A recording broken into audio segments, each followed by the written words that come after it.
Hello friends, and welcome to another figure study where, as you can see, I'm doing things kind of the old way again. I could launch into a long-winded explanation as to why, but I'm not going to bug you with all that. Point is, we're doing it the old way, at least for now. So I am back behind the camera, and the blue backdrop is back in place. Anyway, today we're taking a look at the Toys Alliance and Toy Notch collaboration of Oblivion Land's FAVOB1 Bounty Hunter Krivo. I'm assuming it's pronounced Krivo. If I'm wrong, I don't care. And this guy is a sort of repaint slash remold slash combination of parts from Toy Notch's Astrobots. Specifically, it's Apollo and... oh, what was the other one called? I'll put it down here. But yes, this is straight up Toy Notch's Astrobots mold, except sort of different, and it's kind of a combination of the two. Kind of. With some changes, and obviously a different color scheme, and some very different accessories than actually accessories, because the Astrobots didn't actually come with accessories. Now, I will say, up front, I absolutely love this guy. No surprise there, I'm sure. I actually replaced my Astrobots Apollo with Krivo here. But if you want to check the video on Apollo, you can take a look up there to see what that figure was like. Krivo is fantastic because it's essentially the underlying Toy Notch Astrobots body, but in a different color scheme with some different accessories, like I said. So first, let me strip this guy down, get all those accessories off, and then we'll start taking a look at that. And here we have Krivo stripped down to his... apparently he's feeling modest. As I was saying, here we have Krivo with all of his miscellaneous accessories and whatnot taken off, so we can just get a look at the kind of base robot. And this is essentially Astrobots Apollo slash the other guy whose name I just can't remember, and I'm going to feel silly for not remembering, but whatever. It's the Astrobots mold. Just... with a little bit of tweaking here and there, and clearly a different color scheme. And this looks freaking incredible. The Astrobots in general look incredible, but this, I feel like it should be pretty obvious why I decided I was going to sell my Apollo figure in favor of this, but just in case it's not obvious, this looks absolutely amazing. The base body of the Astrobots is fantastic on its own. And really my only gripe about Apollo, because Argus, that was the other one, Argus. So I liked Apollo's design the best out of the two, because I liked the kind of skull-like head, and all the molding was really nice. The only thing I didn't like about Apollo was he had basically what looked like bare human feet. Robotic, but still it was like bare feet. Argus had more like robotic, maybe shoe-like feet, but didn't have the really cool skull head. So I ended up going with Apollo, and I really, really like Apollo. Apollo was an amazing action figure, and was actually pretty much the reason I started collecting non-transforming figures, because Apollo has just been so much fun to pose. Krivo here takes the elements that I didn't like in Apollo, which is just the feet, and changes them out for the elements on Argus that I liked, which is the feet. But he also has a more skull-like head. We'll get into all that stuff when we look into the detail, but yeah, this is a really cool looking robot. I really like the collar that they added up here, and this is fixed. I don't think you can take this off. Let's see. Let's learn together. I don't want to force it. The back is maybe slightly different because of what's going on back here to accommodate that backpack. Like I said, I love the molding and the detailing on this mold in general. And again, just slight changes with this, with the feet and the head and the collar, but the color scheme here is so good. Black and white with red accents is like, it always hits. But then you also get a little bit of like a metallic color in the top there, and a few other metallic details throughout, kind of like an off-whitish gray in a few places, like the thighs and biceps. And it's all just a really, really nice color combination for a robot that looks incredible on its own. And there's, as with Apollo, lots and lots of really nice detailing all over this thing. Lots of little like molded pistons and whatnot, and rivets, and it's so good. Right around the back even looks really cool with all of this detail up in the torso, and gives you the impression of there being like I don't know, fusion cores or something going into his back or out of his chest or something. Unfortunately, Krivo does not have a light up feature. That was disappointing to find out. One of the things that I really liked about Apollo was the fact that if you click down on his head, his eyes would light up. Krivo, just as far as I understand it, does not have that feature. He does have a little spot on the back here where the battery compartment would be, but it doesn't actually come out. I think it's glued shut. And it just doesn't seem like he actually has that functionality, which is a shame, but at the same time, he only has the one eye, so it's okay. He does come with a lot of accessories, so I think that's fine. It's just a little bit disappointing. I do wish that he could, get his eye lit up. But yeah, this guy just all the way around looks incredible, and the color scheme is incredible, and it's just so, so good. Now, looking at that head real quick, it is, as I said, kind of skull-like, as with Apollo, but it is an entirely new head. There's some really nice detailing around, and I like the paint that they did with like the gunmetal-y, silvery kind of color in some of the areas for accents, and like that white bit in the front to really emphasize the skull look. I like his little eye patch thing. It's really cool. Also, his mouth opens, so you can get a little bit more expressive with him, and he has little teeth on either side there. It's a cool head. It goes really well with the rest of the robot design. Okay, now let's talk accessories. And I think the first accessory I should talk about is the backpack.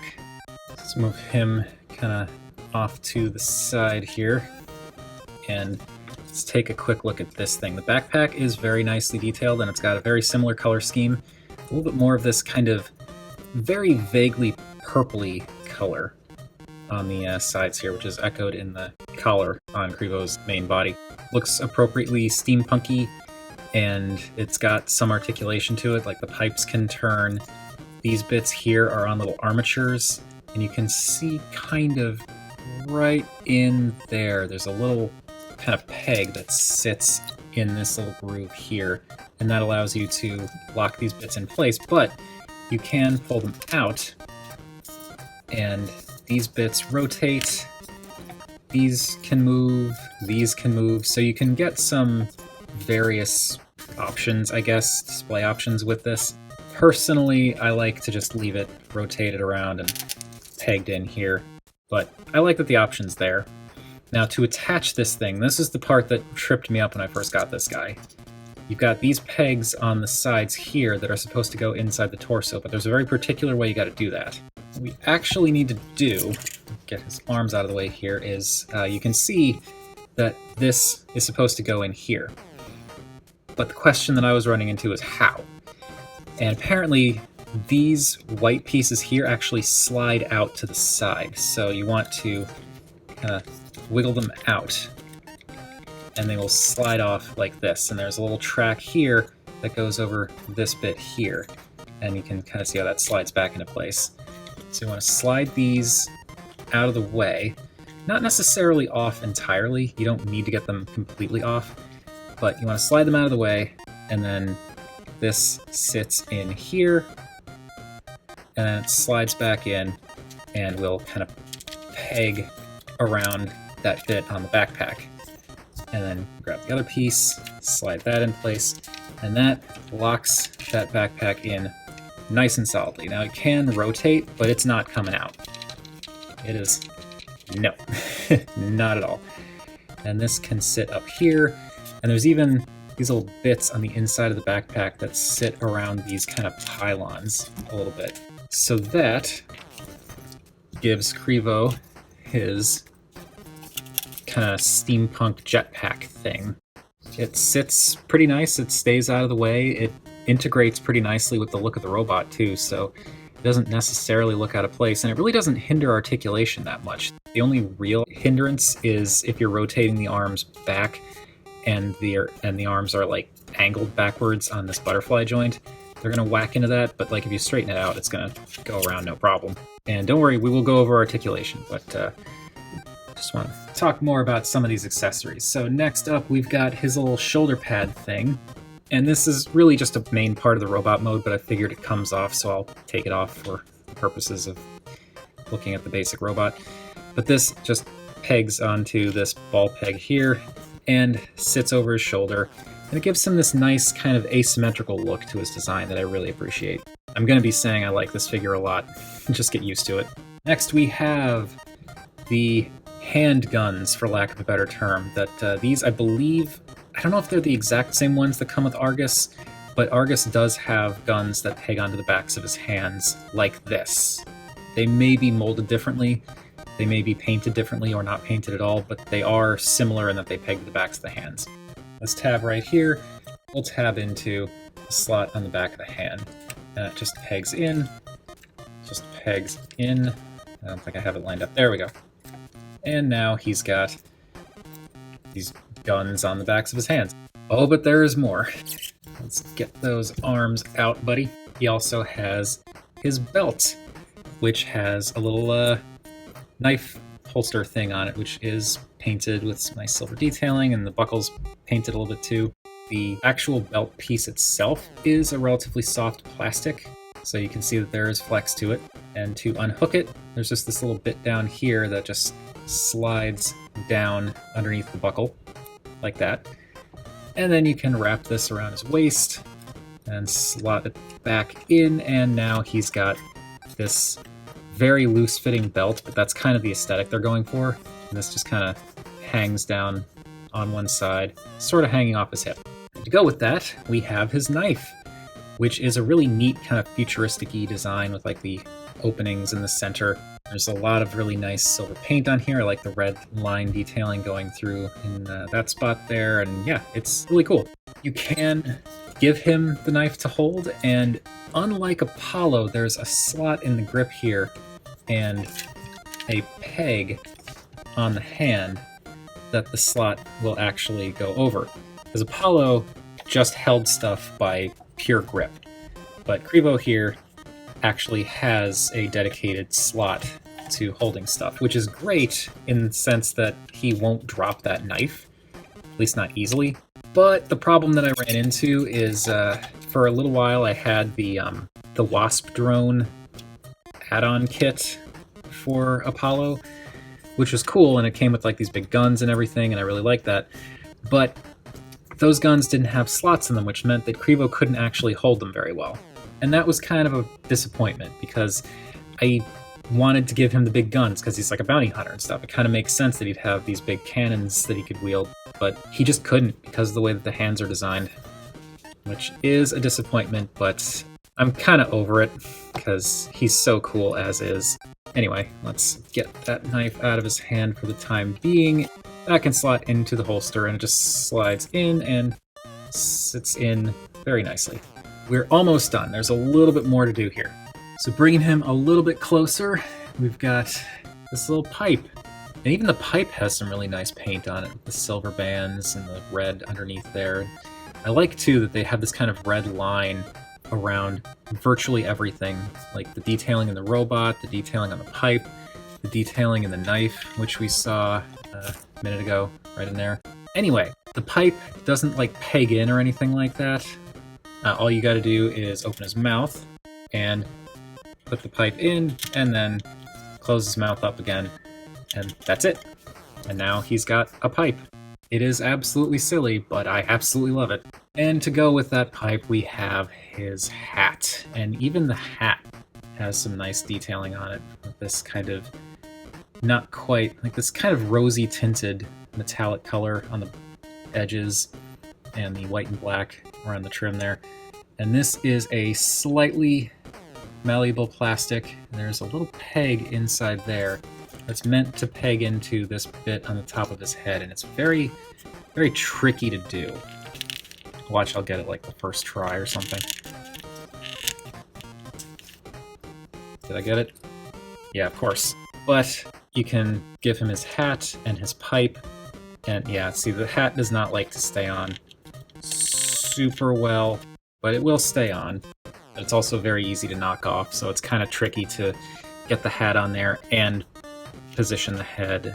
It is what it is, but this guy looks absolutely incredible with all this stuff on. I love it. One last thing before I get into the articulation. I did make a comment on, I believe, I'm pretty sure I said it on my Discord, but I think I may have also said it on Instagram, that I have since decided I would like to retract. I initially said when I got Krivo that he felt a little bit cheap compared to Apollo, that like the plastic didn't feel as good and he felt just kind of like a little bit lighter. I was wrong, basically. And the reason I was wrong is because when I was thinking of Apollo and kind of doing a comparison between the two, Apollo had the Wasp drone attached to him. So he had a much bigger backpack thing than even Krivo has, as well as 2 additional giant guns in his hands. So of course he felt heavier because he had like a whole other figure on top of him. Once I stripped all that stuff off of Apollo, I realized the two are pretty much comparable in terms of quality. Anyway, let us move on to articulation, and to do that, sorry buddy, I'm gonna have to take your hat off again. And your pipe. Actually, I'll take off the belt, because that's gonna be flopping around. Should have done this all before I put the accessories back on. Articulation, okay. This is the Astrobots mold, so it's amazing. And with the head, there is a ball joint up inside the head there, and the neck itself is on a ball joint as well, like the base of the neck. So you get a fair bit of tilt, you get the rotation, though the chin can butt into the inside of the collar here, and the back of the head can kind of butt up in there, but you get a decent range there. You can look up quite a bit, down a decent amount. His chin kind of goes inside of his torso there. And then you get the kind of... And as I pointed out before, you can also open his mouth a lot if you tilt the head back. It is kind of tricky to get a finger under there to push the jaw back up, but really if you just tilt the head down, the jaw will push up against the stuff down in his neck there, and it kind of closes on its own. The arms, they're a little bit hindered on this side because of this bit here. You can't really go all the way around because it will knock into this, like right back here. But you can just kind of come out to continue going around. This section in here is like kind of like a ball connection, so this itself can rotate and go forward and backward and shift up and down, so you get some nice butterfly motion there. You get additional outward motion here at this hinge, so this can go all the way up like that, which is pretty darn good. And this joint also maintains the classic Astrobots thing where you can pull it out to get a little bit more range out of it. So you can push it in to clean it up or pull it out to get a little bit more range. And this bit is a bicep swivel. So of course you have that. The elbows are double jointed. It's not like a full all the way up to the shoulder curl, but it's pretty darn good. And I like that you get this exposed detail down here.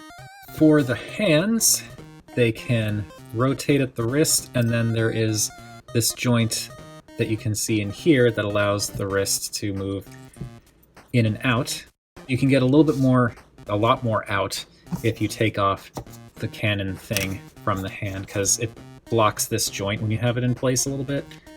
So you can see when this is in place, there's not as much access to that joint, so it only comes up about that far, which is still not bad, but it does impede the articulation slightly.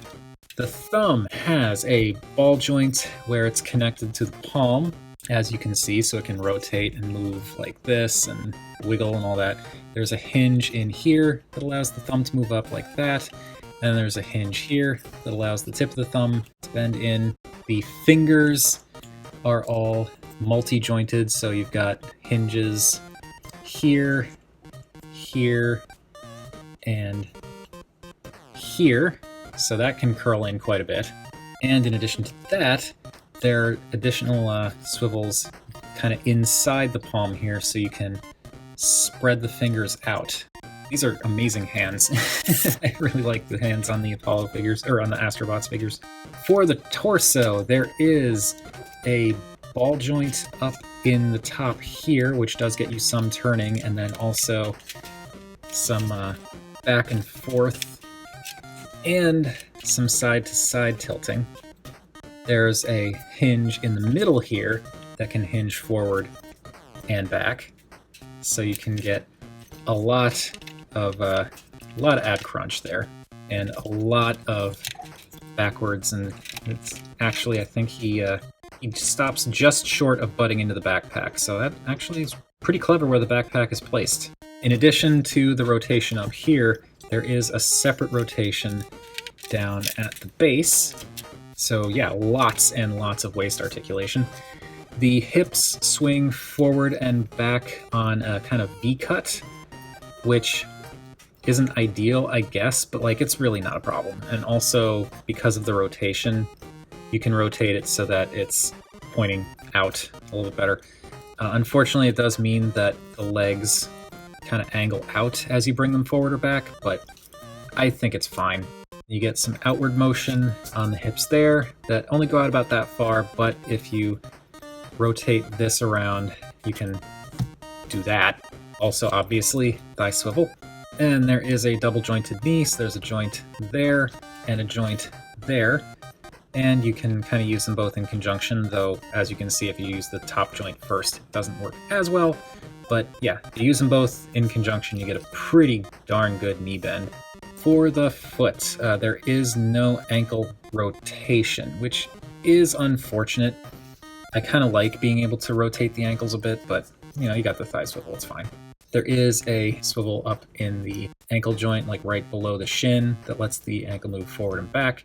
And there is another similar joint inside the foot that lets it tilt side to side. Really hoping I didn't get that off camera. So there's the side to side, there's the front to back, and then you also get a little bit of a toe joint. Okay, real quick, new thing I accidentally discovered when kind of getting this guy resituated. These black bits on the shoulders here can actually move. So they can rotate down and up a bit. I don't really know why you would want to do that, but if you wanted to have them come down or whatever for some reason, you can do that.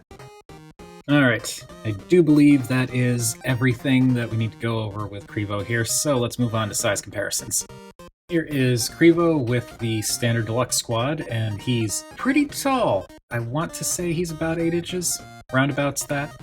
Alright, let's move him in a little bit more. Here he is with another bounty hunter, that is the Figma, I believe Metroid Prime 3 Samus. Not exactly a height comparison, but here he is with the amazing Yamaguchi Spider-Gwen. For more of like a standard-ish action figure height comparison, here he is with the Star Wars Black Series Captain Rex, just in case you're wondering how he looks with 6-inch or 1/12 scale figures.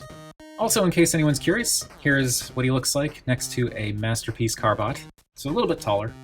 I almost forgot to do the tease for the next video. I guess it has been a while since I've recorded anything. Sorry. But yes, next video, we're going to be taking a look, finally, at... oh, hang on. There we go. So yeah, next video, I'm going to be talking about a figure that I've been wanting to talk about for quite some time. And lastly, here he is with the duck tank. That is gonna do it for... no, what's this guy called again? It's such a long name. The Toys Alliance and Toy Notch collaboration for Oblivion Land FAV OB1 Bounty Hunter Krivo. I've already said multiple times throughout this video that I absolutely adore this thing, and I really, really do. This takes a very, very articulated action figure that I already absolutely loved and turns it into something even more incredible, and like it hits so many aesthetic buttons for me. It's just amazing. I absolutely love this thing. But I think that is enough of my ranting. So that is going to do it for Bounty Hunter Krivo. Last I checked, he is still available in some places. I got mine from the Chosen Prime, and they do still have him at the Chosen Prime. I haven't checked anywhere else, but I imagine he's still readily available in a lot of places, and if you're into non-transforming, highly articulated, very cool-looking action figures, I cannot recommend this guy enough. But whatever you may think of Bounty Hunter Krivo, feel free to chime in down below. I always enjoy hearing from you all. As part of my typical reminder now in these videos, I do have Patreon, which you can check out in the description if you're so inclined, you know, no pressure or anything like that. Any contributions in any capacity, even just a thumbs up, is greatly appreciated. The fact that you're watching this is greatly appreciated, honestly. But thank you all for watching, and remember, art is more than meets the eye.